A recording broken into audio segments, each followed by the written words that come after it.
Le match nul accroché entre le Real Madrid et Chelsea, l'appel de la presse espagnole concernant le crime de Deschamps, l'avant-match de PSG Manchester City ou encore la dernière déclaration de Neymar sur son avenir à Paris, on parle de tout ça dans le journal Made in Foot du jour.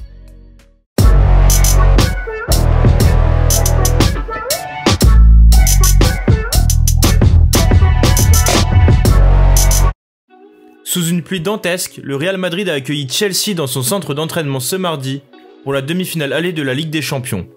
Dans une rencontre assez serrée, aucune formation n'a tiré son épingle du jeu, puisqu'elles se sont laissées sur un score d'un but partout. Christian Pulisic a toutefois ouvert le score pour Chelsea à la 14e minute. Dominateur une bonne partie de la rencontre, les hommes de Thomas Tuchel vont toutefois se faire rejoindre sur un bijou de Karim Benzema, une reprise de volée acrobatique qui est venue transpercer les filets d'Edouard Mendy à la demi-heure de jeu. Avant ça, le Français avait déjà touché le poteau sur une frappe du gauche. Si Chelsea a dominé et surtout manqué de reprendre l'avantage à cause de plusieurs ratés de Timo Werner, les deux équipes se sont donc quittées sur un match nul. Mais les Blues repartent de Madrid avec un léger avantage grâce à ce but à l'extérieur. Réponse mercredi 5 mai pour savoir qui va se qualifier en finale de la Ligue des Champions. À peine un quart d'heure après le coup de sifflet final, Marca a lancé un appel à Didier Deschamps concernant Karim Benzema. Le crime avec Benzema doit s'arrêter. Il a marqué un grand but, il a failli en mettre un autre avec un tir qui s'est écrasé contre le poteau, et a montré qu'il était un leader majuscule en plus d'être un crack. Il a compris le jeu mieux que quiconque. Le très grand média madrilène considère que le sélectionneur des Bleus va priver le monde du football en ne sélectionnant pas la star de 33 ans pour l'Euro prévu cet été. Que ce joueur ne participe pas au championnat d'Europe est un crime, a fustigé le quotidien pour conclure. De son côté, AS, l'autre média madrilène, a lancé le débat suivant: Benzema mérite-t-il le ballon d'or? Mal aimé en France, Benzema peut toutefois compter sur le soutien des Espagnols.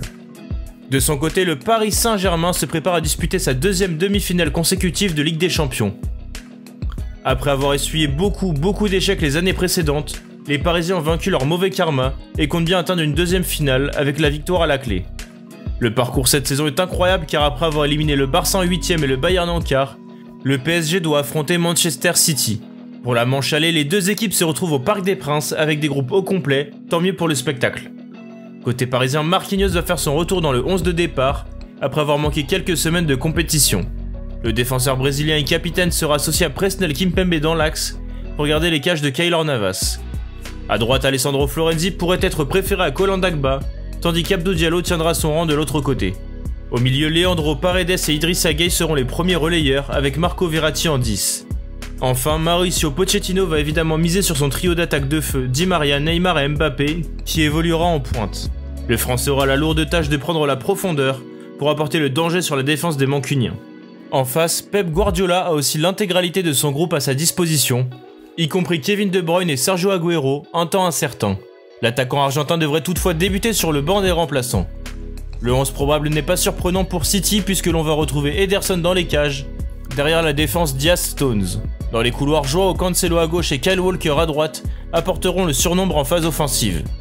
Au milieu de terrain, Kevin De Bruyne accompagnera Rodri et l'inévitable Gundogan. Enfin en attaque, Riyad Mahrez, Bernardo Silva et la jeune pépite Phil Foden tenteront de jouer un vilain tour aux Parisiens. Coup d'envoi de ce match de gala à 21h. Initialement lié au PSG jusqu'en 2022, Neymar est annoncé tout proche d'une prolongation avec Paris jusqu'en juin 2026. S'il a été plutôt discret en conférence de presse à ce sujet, le Brésilien en a dit beaucoup plus sur RMC Sport.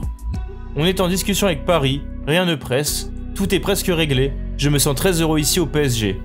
Tout semble donc rouler pour Paris et Neymar, qui devraient poursuivre l'aventure ensemble.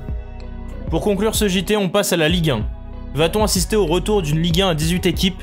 Selon Le Parisien, cette hypothèse, déjà évoquée à de multiples reprises dans un passé plus ou moins proche, prend de l'épaisseur et pourrait bientôt se concrétiser. Le quotidien francilien est catégorique et affirme que des dirigeants de l'élite militent auprès de la LFP pour un championnat à 18 équipes. Jean-Michel Aulas en ferait partie, tout comme Vincent Labrune, le directeur de la LFP.